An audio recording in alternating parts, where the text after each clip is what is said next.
دا تراویح خو پکې د سره نشته جمله وره زمانه هلکه اختلاف والا خبره نه کوم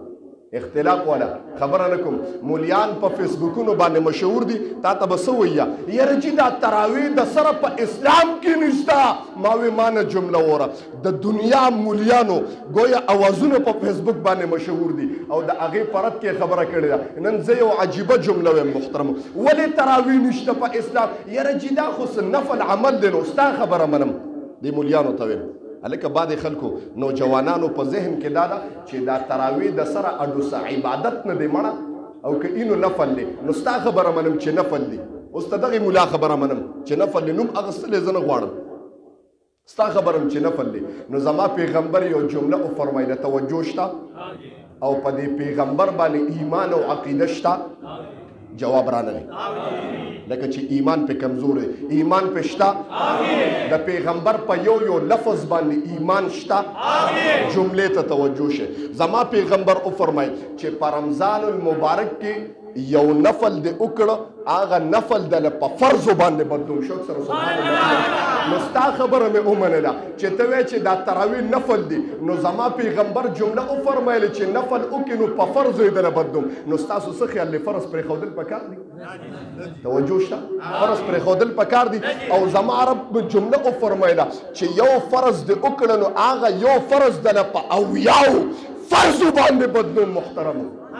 او په تراویح کې محترمو په تراویح کې 20 رکعات دي 100 رکعات دي بعد داسې شته هلکه وي 8 رکعات دي 8 رکعات نه ورتېر شه بعد وایي د سره تراویح نشته هغه خبره نه کوم زمونږ په نسبت باندې د اهل سنت والجماعت زمونږ د عقیده د احنافو د اهل سنت چې یو کس اهل سنت والجماعت حنفي دیوبندیت سره تعلق ساتي دغه به دا عقیده چې تراویح 20 رکعات دي سوري 20 رکعات دي او په 20 رکعاتو کې محترمو 40 سجدې را دي څو سجدې را دي ستاسو دغه موافق ستاسو د عقل موافق خبرې کوم محترم چې ستاسو عقل دی تر څو سجدې را دي 40 سجدې را دي او زما پیغمبر یو جمله وفرمایله نه غواړو چې دا د عباداتو میاشت چې په دې کې الله ته نږدې شم نه غواړم داسې څوک دا نه غواړي چیرې چې زه وزیر اعظم سره مې تعلق جوړ نه شي دا به چې زما په کار را دي نو څوک نه غواړي چې زما د الله سره تعلق جوړ شي څوک نه غواړي موږ ټول غواړو الحمدلله موږ ټول غواړو چې د الله سره نزدېکت پیدا شي محترمو نبی رسول الله مبارک جمله وفرمایله ما وی تراویح کې 20 رکعات دي او په 20 رکعاتو کې گویا 100 سجدې کېږي 40 سجدې کېږي زما پیغمبر یو جمله وفرمایله اقرب ما يكون العبد من ربه وهو ساجد د ټولو نه نزدېکت زیات د یو مؤمن الله ته د ټولو نه زیات چې انسان الله ته نږدې شي په کوم حالت کې نو زما پیغمبر جمله وفرمایله وهو ساجد کله چې انسان دا محترم تندې چې دا تندې انسان ما سوا د هغه ذات نه بل چاته نه ښکته کوي او دا ډیر مبارک دی هلکه موږ وایو چې په دې مخ باندې سپېړم مه چلوه دا د الله د نور نه یو نور دی په دې باندې سپېړم مه چلوه مخ ډیر مبارک دی دا مخ او تندې زه دې خورو ته ښکته کړم زما پیغمبر جمله وفرمایله زما رب ته چې خپل بنده د ټولو نه په کوم وخت کې نږدې دی وهو ساجد هغه اله چې کله دې سجده وکړي محترمو نو په دا 20 رکعاتو کې 40 سجدې دي زه وایم 40 کرته په دا رمضان کې زما رب ته داسې نږدې شي ونحن اقرب الیه من حبل الورید زما رب وایي ته خو ما ته اسم نږدې لیکن چې کله ما ته دا تندې خورو ته ښکته کې قسم دې په کائنات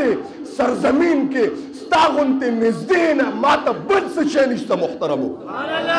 نو د چا خوښه نه ده چې الله ته نږدې کېږي موږ چې یو ډیرا چودري نواب خان او هلکه حاجي صاحب مالداره غوندې راشي نږدې ورته نه کېږي محترمو د چا ړه نه غواړي چې الله ته نږدې شم د چا ړه نه غواړي دا عباداتو والا میاشت ها مولیان به روزي تا به د عباداتو نه قطع کوي تا به د رمضان المبارک د هغه چې کوم فضایل دي د هغې نه قطع کوي تا ته به وایي چې رمضان المبارک د تباهۍ سبب دی او د پلانکي سبب دی محترمو قسم دې په دا باندې دوکه نه شي محترمو دا د نبی علیه صلات وسلام مبارک فرمایي عایشه رضی الله تعالی عنها فرمایي کله چې به رمضان المبارک راغی نبی علیه السلام به لنګ ټیټ که لنګ امام الانبیاء جناب محمد رسول الله یادومه محترمو چې زما د رب سره ډایرکټ ملاقات کړی دی زما رب سره ډایرکټ ملاقات کړی دی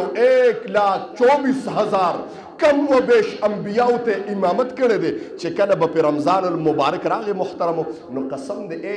نبی اسلام په باره کې عایشه فرمایي وی دا لنګ بیټیټ کې دی دپاره چې عبادات پکې ډېر وکړم او د صحابو خبره ونکړم چې کله به په رمضان راغی تمامو صحابو به په شعبان کې ټول کارونه مکمل کړه ځان به فارغ کړه بسترې به په اوږه کړي ښځو ته به سلام علیکم وي او جومات کې به بسترې وغورځولې محترم هغه د صحابو دغه هغه صحابه کرام نن خو الله دې معافي وکړي په رمضان المبارک کې او د جمعې مبارکه روز ده نبی صلوات والسلام مبارک فرمایي چې د جمعه چا چې جمعه سالمه تېره کړه ښکلې تېره کړه نو الله به پې دا آینده هفته مبارکه تېره کړي شوق سره لږ سبحان الله او چا چې رمضان ښکلې تېر کړه بابرکت الله به پې آینده 11 میاشتې ښکلې بابرکت والا تېرې کړي بیا سبحان الله نو محترمو الله دې معافي وکړي زمونږ کارونه په دې رمضان کې او د جمعې په ورځ پیدا شي مونږ څه وایو زمونږ یو جمله ده پښتو یاره جي دا غم خادی مې دی جمعې ته راجمع کړي دي غم خادی مې جمعې ته راجمع کړي زما ربی د جمعه کې خو ګویا چې زه ستاسو په انتظار یم الله ته څه ضرورت دی زموږ د عباداتو الله ته زموږ د عباداتو څه ضرورت دی الله ګوري چې کوم د جمعې پر ورځ باندې اول سب تر اخلاص دی محترمو کوم یو ګورم چې د امام پسې شاته مصلی اچولې ده چې آینده هفته پې سالمه تېره کړم محترمو او زموږ ستا حال څه دی محترمو زموږ ستا قسم دی ډېره بدبختي ده زموږ ستاسو زموږ ستاسو رمضان المبارک چې دا یو میاشت عباداتو والا میاشت ده یو میاشت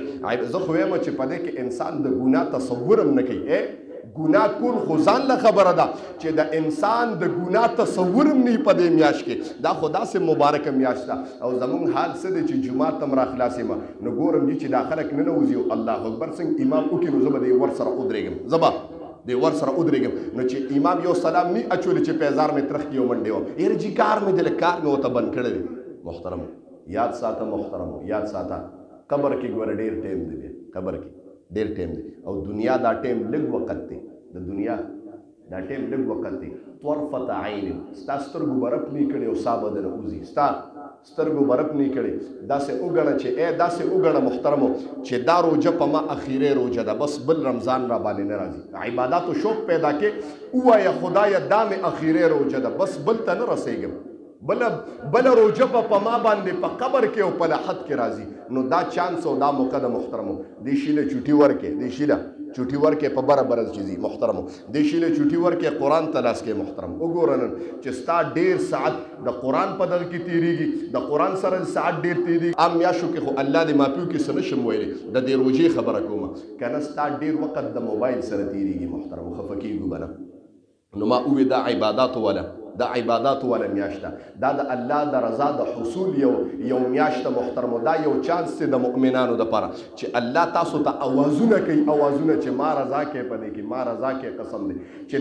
چې دا اواز نه دی نور څه دی چې الله وي تاسو زه لا رضا کړی م نیم او ستاسو د رضا نه مخکې مې تاسو ته د جنت دروازې کولو کړي زه لا تاسو رضا کړی م نیمه ستا د خولې نه ما ته لفظ الله اوتم نه دی ما د جهنم دروازې بندې کړي دي محترمو نو دا د الله اواز نه دی چې ما رضا کې نور څه دي محترمو الله دې معافي وکړي نو خصوصا پکار دي چې بالخصوص محترمو د رمضان المبارک دا میاشت او محترمه میاشت ده موږ خو شیطان دوکه کړي یو لګون دی د دنیاوي لذات او حصول باندې